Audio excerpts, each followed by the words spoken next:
Welcome to Ask Nigerian Interviews, unveiling the impact of honest exchange. Today we have with us the Honorable Bello Yinusa Oniboki, a Nigerian and a politician representing Afon Constituencies in the Kwara State House of Assembly at the 10th Assembly and is currently the chairman of the House on Water Resources.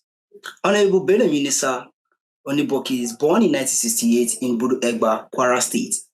Bello pursued his studies in public and business administration, earning multiple diplomas from Kwara State Polytechnic and a bachelor and an MBA from Kwara State University. He worked in various administrative roles at Kwara State Polytechnic from 2008 to 2022.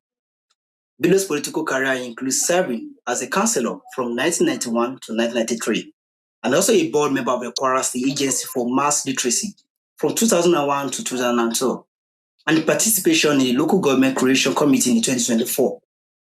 He is the current chairman of the House of Water Resources and was elected on the 10th Kwara State House of Assembly for the Afon Constituency in 2023 and is seeking re-election.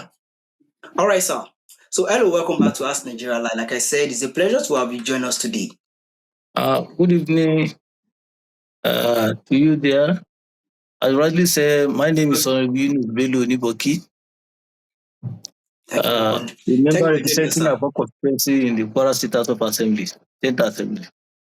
Thank you very much, sir. Thank you for joining us for today. So the aim is to inform and transform perspective both domestically and internationally. So Honorable Bello Yinusa Oniboki, please, why don't you start telling us about your accomplishment, including your free medical outreach program?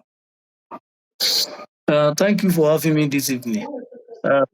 As you rightly said, I represent Afon Constituency in Nasa local government of Kwara State in the 10th House of Assembly, Kwara State.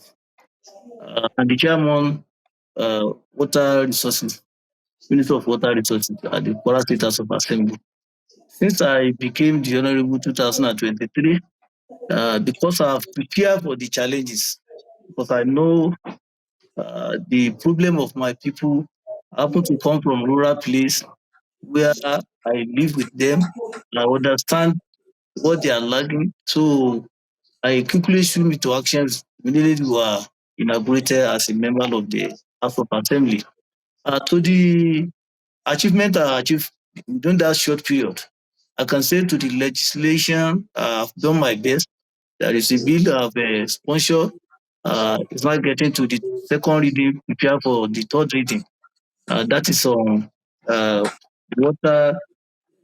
Uh, that is on water sanitation agency, Kwara State Rural Water Sanitation Agency. So that is that, and there are a lot of motions where I've moved at the Kwara State House of Assembly. That is to the core duty where we are elected for. Having said that, there are a lot of things that I did since I became the honorable. I facilitated many projects into my constituency. In terms of my traditional ruler in my constituency, all my traditional ruler in my constituency, their environment is not looking conducive because before I became honorable, when I used to visit them, you will not get your car to their houses. Even to truck, it will be more difficult because of the bad road. All these things has been taken care. Kudos to our governor, Malam Abraman Abrasaja, has been giving supportive, and the leader of the house, the Kwara State House of Assembly, who is the right honorable speaker, Yakub Danladi, and other members of the assembly has been a supportive member, and we have get all things done for them to interlock various policies of our traditional ruler in my constituency. Due to the schools, when I became the honorable, most of the primary school, I mean, in my constituency, at the stage of dilapidated. But today, Alhamdulillah, we are getting to about 85 to 90% renovated and reconstruction. So some get name construction and some has been renovated to be a standard for a student, to pupils to study there. So that is another achievement that I've got. In terms of health, I give thanks to my Excellency Malam Abdulrahman Abdullah. We have only one general hospital in my constituency. And that general hospital is you cannot you can't even call it a building when I become an honorable. But today, get there, you see that the edifice has been completely renovated and all the equipment put in there now give us the hope that community at my rural places can enjoy health facility without any stress. So I thank my excellency for that. So and I copy that medical outreach you mentioned from my excellency. You see, the constituency of my excellency Malam Abrahman is Kwara State. That's the state local government making Kwara State. In that state local government, excellency intermittently bring free medical outreach to people where they will do the surgery, they will do the treatment, they will do the testing, all these things in each of the local government. It is from there I discovered that our people are suffering silently in terms of health. If they cannot go to the hospital because of the expensive medical bill, some are dying in silence. So I try to look at it and see how I can collaborate with my governor and see that all these problems are reduced to barest minimum. So I conceived the idea and I said, okay, I'm going to touch every word that I'm representing. If the excellency can touch all the constituency, which is the local government is representing, that's the same local government. So I'm representing 8 wards in my own constituency. I will try as much as possible to do the medical outreach in each of the ward of my constituency. That is 8 wards. But we face it. So out of that 8 ward, we first did the first phase, and that is Budo-Egba and Ogundruku ward, Afon and Abutu ward. We started at the Budo-Egba on the 11th of February, so 11th of January rather. So Alhamdulillah, what we saw on that very day is amazing. It's amazing. In fact, what I budgeted for, I overspent what I budgeted for, but the money is not what concerns me. It is the results I got. So when we finish that Budo-Egba, the drug we buy, we bought a drug, the drug we bought for that Budo-Egba and Ogondroko, that is 2 separate units. We finished it at Budo-Egba, meaning that the people that troop out to enjoy that medical facility that very day, it's outnumber what I expected. But we cannot deny them because we say it's going to be free. Out of what we did in that day is to do the free malaria test, free typhoid test, free test of hepatitis B, and we do free test of ISIS, testing of eyes. So, and we give free classes to people that have defect of eyes. So all this treatment, when the result came out, all these tests, when the result came out, they give them the appropriate drug that they serve. Whoever that have malaria, there is drug for malaria. Whoever that have typhoid, there is drug for typhoid. Whoever that have hepatitis B, there is drug for hepatitis B. So they manage it with drug that is very potent and more effective. So we bought enough drugs and everybody that came that very day enjoyed the facility. Adding to that, there are some these physiotherapy that even joined my colleagues during that period. They do all necessary massaging and all these physiotherapies to people free of charge, without charging anybody. This is alien to our people because they don't enjoy that kind of facility in general hospital or any hospital they went to. So bringing this thing to their doorstep, giving them hope that there's a light at the end of the tunnel. So when we finish Budo-Egba, we move to Ogondroko. That Ogondroko, when we get to Ogondroko, see the Mammon crowd. The number we don't expect came out to benefit the opportunity we gave them. So we left that place, we went to Abuto, Udode Abuto ward. That is another ward that I'm representing in House of Assembly. That very day, that was on the 17th of the January. If you see the number of people that came out that very day, see how they welcome us because they have heard it from people, from Budo-Egba people, they have heard it from Ogondroko people that this thing the Honorable is bringing down to your doorstep, please wait and enjoy it too, because you may never get it again. So, alhamdulillah, we get it done at that Abutu Dode.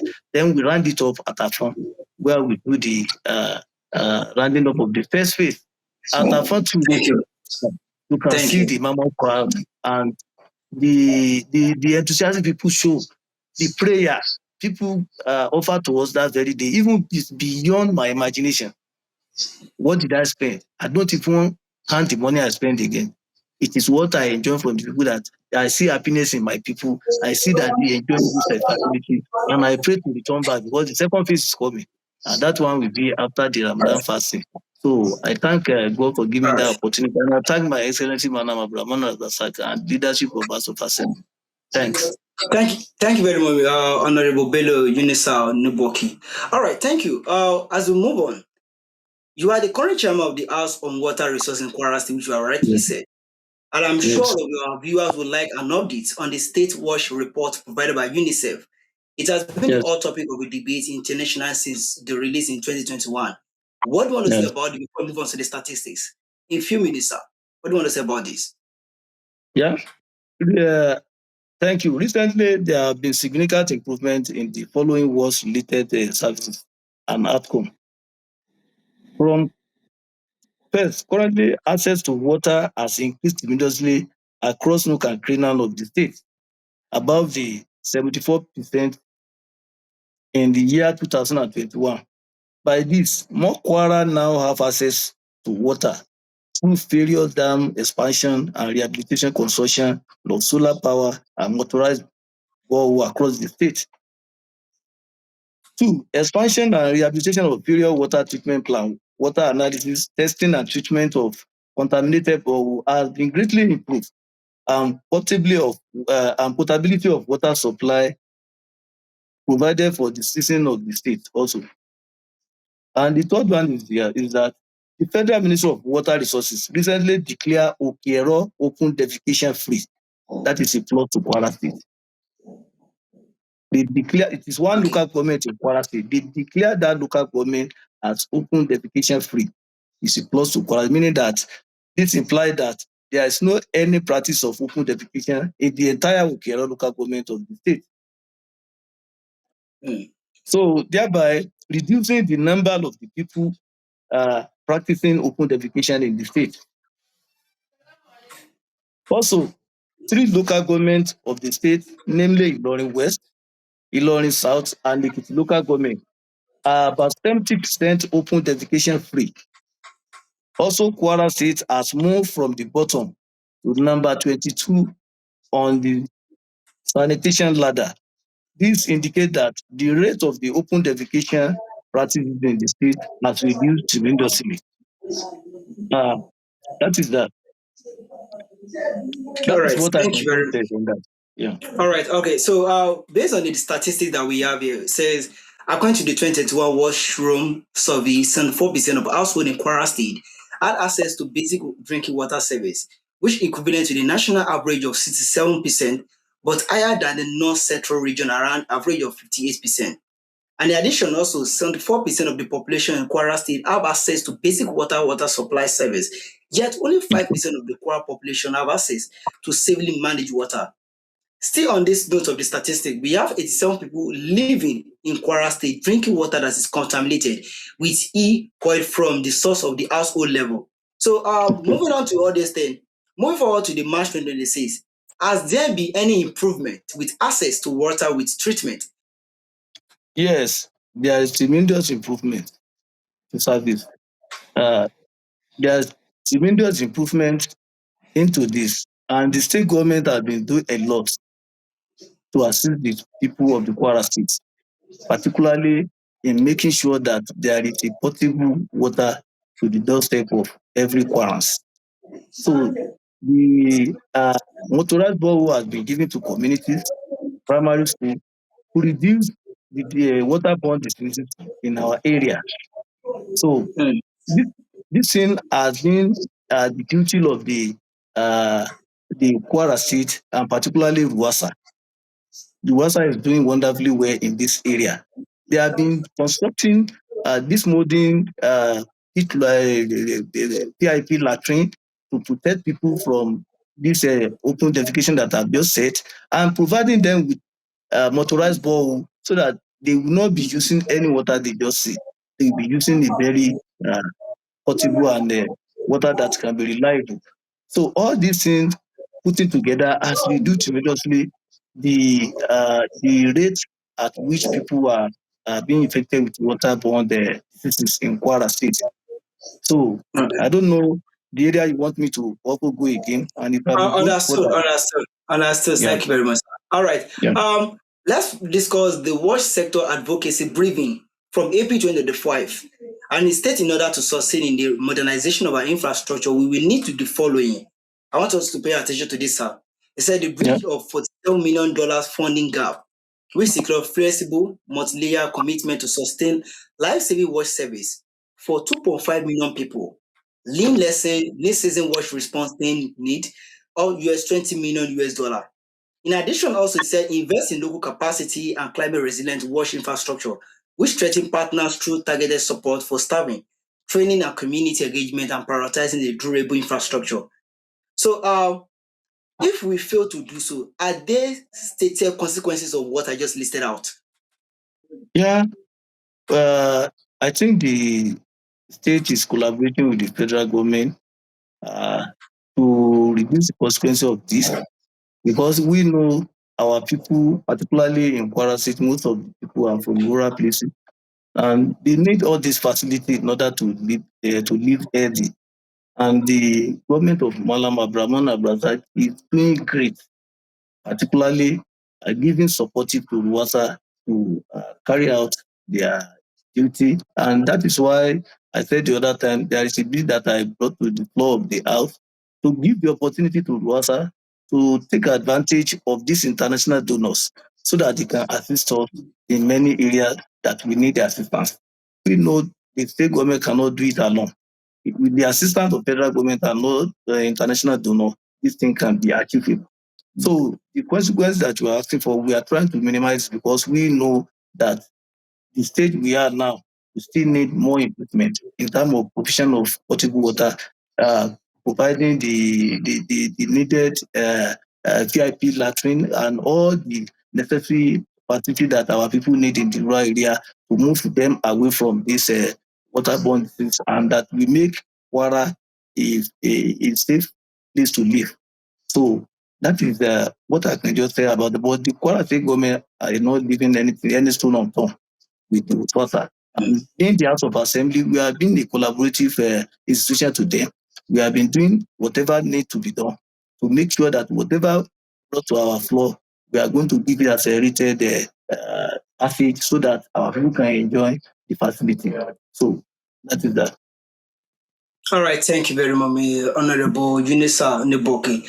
Thank you for giving elaborate and substantial information on that. We really want to just chip in one more question before we move on to the closing of the interview. It says Okay. here that one of the consequences, if, like what you said, you submitted the briefing for 2025, is Yeah. that there's going to be an increased disease outbreak. Yes. Currently, now we know how the ecosystem is actually affecting badly in the biological system. So the Okay. increase in the disease outbreak, like reduced hygiene promotion and compromised infrastructure, could lead to cholera surge. If Okay. this briefing you submitted to the House is not fully executed or approved, how well can we curb this outbreak? If it's possible, how well are we going to curb this outbreak? Now, first, I want to first leave that thinking that if it was brought to the House and we are not giving the approval, you see, we are part of our people. So any bill that was that is bringing to the assembly by the executive, based on the thing that will be beneficial to our people, will be given the accredited party that I earlier told you. Having said that, you see, we are not far away from our people. We know the problem they are facing, and we don't want them to continue like that. If we are enjoying the little way we are enjoying, we want every one of our community to enjoy the same what we are enjoying.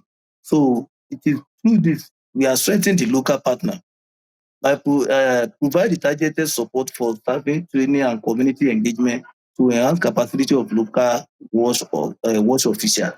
This encourages us on that.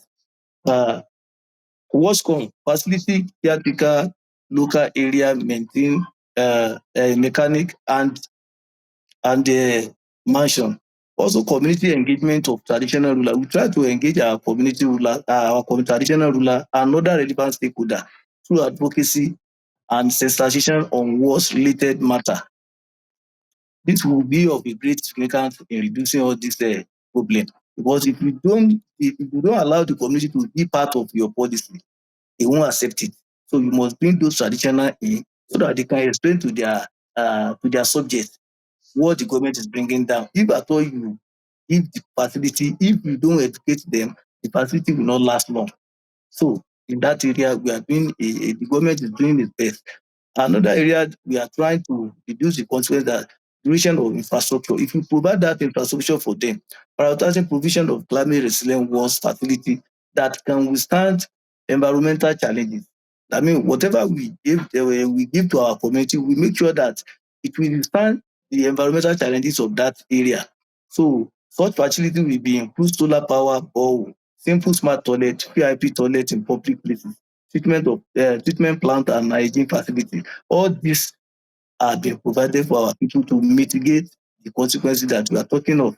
So, and the benefit of this is to improve water service, is to enhance community resilience and increase the sustainability, implementation, and increase the sustainability. So all these we are trying to do our best. The government is trying to do its best to make the Kwara a safe place to live. Thanks. All right, thank you very much, Honorable Mm. Bello Oniboki, for this wonderful insight. And we really appreciate you for giving us the hope. Like you said, there's not like if in the submission of what you submitted the briefing. We hope that the briefing is accepted and is on time. I thank you for joining us today at Ask Nigeria. I'm Remain Olakuni Fadaru and Yeah. interviewing the Honorable Yinusa Bello on the March 9, 2026. Thank you for your time, everyone. Thank you for Yeah, coming. before we take our leave, let me just say one or two words to you people over there. I sincerely appreciate you for bringing this type of interview to me. Uh, I know you Thank are you, sir. international reputable media, and I sure love the way you organize this thing this evening. I pray that God will give you more wisdom to continue in this arena. Amen. So I also want to use Amen. this Thank media you. also to thank my governor because he's a loving governor and the one that giving me this opportunity to be with you today. And also to my right honorable speaker, Yakub Danlade at the Kwara State Assembly and my members. I so love them. We enjoy the relationship we have been together. Thank you for having me this evening. Thank you and God bless. Thank you very much, sir. We'll see you again. Thank you. Thank you for coming. Yes, Thank you, everyone, for yes, joining us in the Nigerian yes, service today. Thank you. yes.